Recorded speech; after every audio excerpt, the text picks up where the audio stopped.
When I first began recording wild soundscapes 45 years ago, I had no idea that ants, insect larvae, sea anemones, and viruses created a sound signature. But they do. And so does every wild habitat on the planet, like the Amazon rainforest you're hearing behind me. In fact, temperate and tropical rainforests each produce a vibrant animal orchestra, that instantaneous and organized expression of insects, reptiles, amphibians, birds, and mammals. And every soundscape that springs from a wild habitat generates its own unique signature, one that contains incredible amounts of information, and it's some of that information I want to share with you today. The soundscape is made up of three basic sources. The first is the geophony, or the non-biological sounds that occur in any given habitat, like wind in the trees, water in a stream, waves at the ocean shore, movement of the earth. The second of these is the biophony. And the biophony is all of the sound that's generated by organisms in a given habitat at one time and in one place. And the third is all of the sound that we humans generate that's called anthrophony. Some of it is controlled, like music or theater, but most of it is chaotic and incoherent, which some of us refer to as noise. There was a time when I considered wild soundscapes to be a worthless artifact. They were just there, but they had no significance. Well, I was wrong. What I learned from these encounters was that careful listening gives us incredibly valuable tools by which to evaluate the health of a habitat across the entire spectrum of life. When I began recording in the late 60s, the typical methods of recording were limited to the fragmented capture of individual species like birds, mostly in the beginning, but later animals like mammals and amphibians. To me, this was a little like trying to understand the magnificence of Beethoven's Fifth Symphony by abstracting the sound of a single violin player out of the context of the orchestra and hearing just that one part. Fortunately, more and more institutions are implementing the more holistic models that I and a few of my colleagues have introduced to the field of soundscape ecology. When I began recording over 4 decades ago, I could record for 10 hours and capture 1 hour of usable material, good enough for an album or a film soundtrack or a museum installation. Now, because of global warming, resource extraction, and human noise, among many other factors, it can take up to 1,000 hours or more to capture the same thing. Fully 50% of my archive comes from habitats so radically altered that they're either altogether silent or can no longer be heard in any of their original form. The usual methods of evaluating a habitat have been done by visually counting the numbers of species and the numbers of individuals within each species in a given area. However, by comparing data that ties together both density and diversity from what we hear, I'm able to arrive at much more precise fitness outcomes. And I want to show you some examples that typify the possibilities unlocked by diving into this universe. This is Lincoln Meadow. Lincoln Meadow is a 3.5-hour drive east of San Francisco in the Sierra Nevada mountains at about 2,000 meters altitude, and I've been recording there for many years. In 1988, a logging company convinced local residents that there'd be absolutely no environmental impact from a new method they were trying called selective logging, taking out a tree here and there rather than clear-cutting a whole area. With permission granted to record both before and after the operation, I set up my gear and captured a large number of dawn choruses to very strict protocol and calibrated recordings because I wanted a really good baseline. And this is an example of a spectrogram. A spectrogram is a graphic illustration of sound with time from left to right across the page, 15 seconds in this case is represented, and frequency from the bottom of the page to the top, lowest to highest. And you can see that the signature of a stream is represented here in the bottom third or half of the page, while birds that were once in that meadow are represented in the signature across the top. There are a lot of them. And here's Lincoln Meadow before selective logging.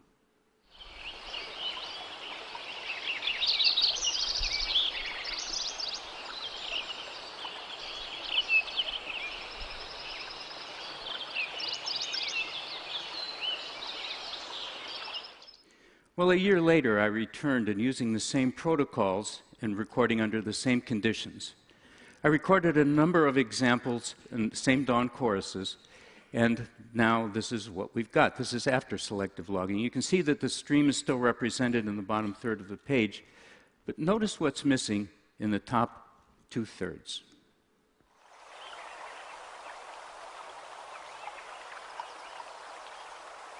Coming up is the sound of a woodpecker.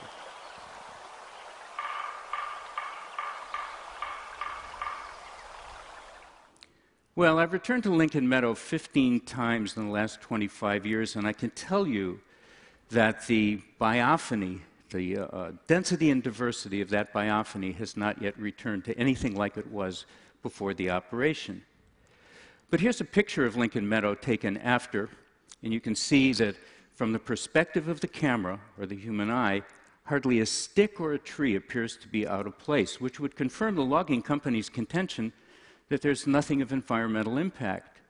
However, our ears tell us a very different story. Young students are always asking me what these animals are saying, and really, I've got no idea. But I can tell you that they do express themselves. Whether or not we understand it is a different story. I was walking along the shore in Alaska, and I came across this tide pool filled with a colony of sea anemones, these wonderful eating machines, relatives of coral and jellyfish. And curious to see if any of them made any noise, I dropped a hydrophone, an underwater microphone covered in rubber, down the mouth part, and immediately the critter began to absorb the microphone into its belly, and the tentacles were searching out the surface for something of nutritional value, the static-like sounds that are very low that you're going to hear right now.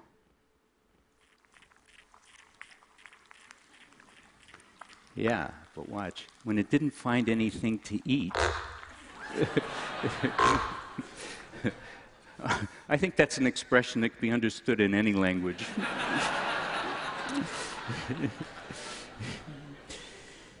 At the end of its breeding cycle, the Great Basin spadefoot toad digs itself down about a meter under the hard-pan desert soil of the American West, where it can stay for many seasons until conditions are just right for it to emerge again.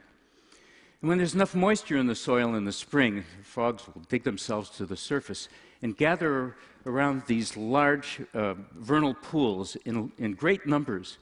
And they vocalize in a chorus that's absolutely in sync with one another. And they do that for two reasons. The first is competitive, because they're looking for mates. And the second is cooperative, because if they're all vocalizing in sync together, it makes it really difficult for predators like coyotes, foxes, and owls to single out any individual for a meal.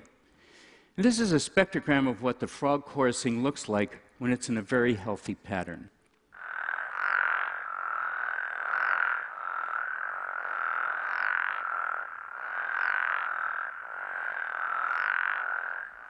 Mono Lake is just to the east of Yosemite National Park in California. And it's a favorite habitat of these toads, and it's also favored by U.S. Navy jet pilots who train in their fighters, flying them at speeds exceeding 1,100 kilometers an hour and altitudes only a couple of hundred meters above ground level of the Mono Basin. Very fast, very low, and so loud that the anthrophony, the human noise, even though it's 6.5 kilometers from the frog pond you just heard a second ago, it masked the sound of the chorusing toads. And you can see in this spectrogram that all of the energy that was once in the first spectrogram is gone in the top end of the spectrogram, and that there's breaks in the chorusing at 2.5, 4.5, and 6.5 seconds. And then the sound of the jet, the signature, is in yellow at the very bottom of the page.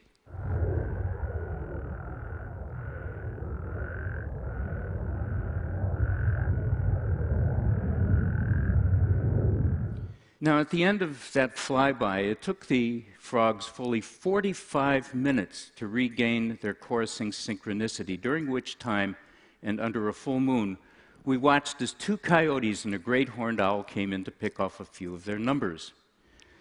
The good news is that with a little bit of habitat restoration and fewer flights, the frog populations, once diminishing during the 1980s and early 90s, have pretty much returned to normal.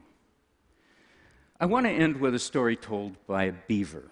It's a very sad story, but it really illustrates how animals can sometimes show emotion, a very controversial subject among some older biologists. A colleague of mine was recording in the American Midwest around this pond that had been formed maybe 16,000 years ago at the end of the last ice age.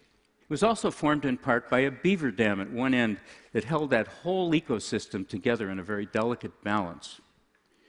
And one afternoon, while he was recording, there suddenly appeared from out of nowhere a couple of game wardens who, for no apparent reason, walked over to the beaver dam, dropped a stick of dynamite down it, blowing it up, killing the female and her young babies. Horrified, my colleague remained behind to gather his thoughts and to record whatever he could the rest of the afternoon. And that evening, he captured a remarkable event. The lone surviving male beaver swimming in slow circles, crying out inconsolably for its lost mate and offspring. This is probably the saddest sound I've ever heard coming from any organism, human or other.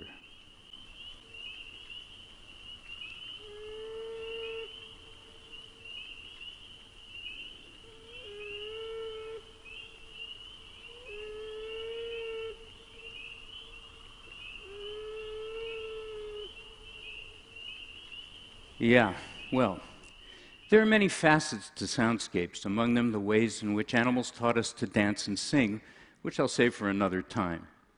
But you have heard how biophonies help clarify our understanding of the natural world. You've heard the impact of resource extraction, human noise, and habitat destruction.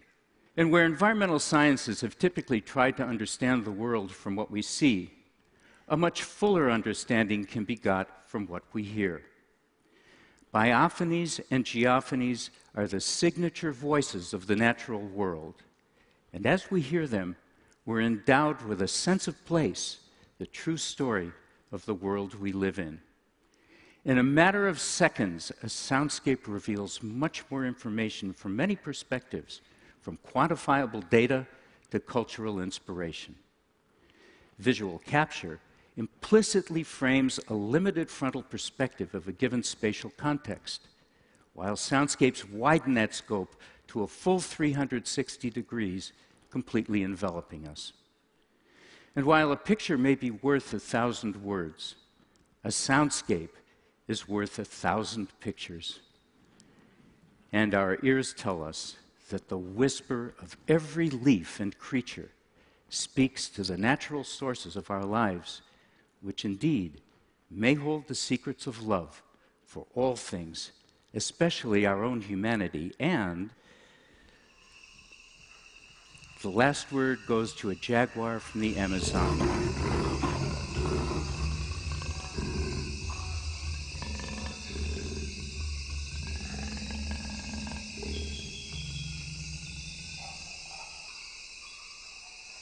Thank you for listening.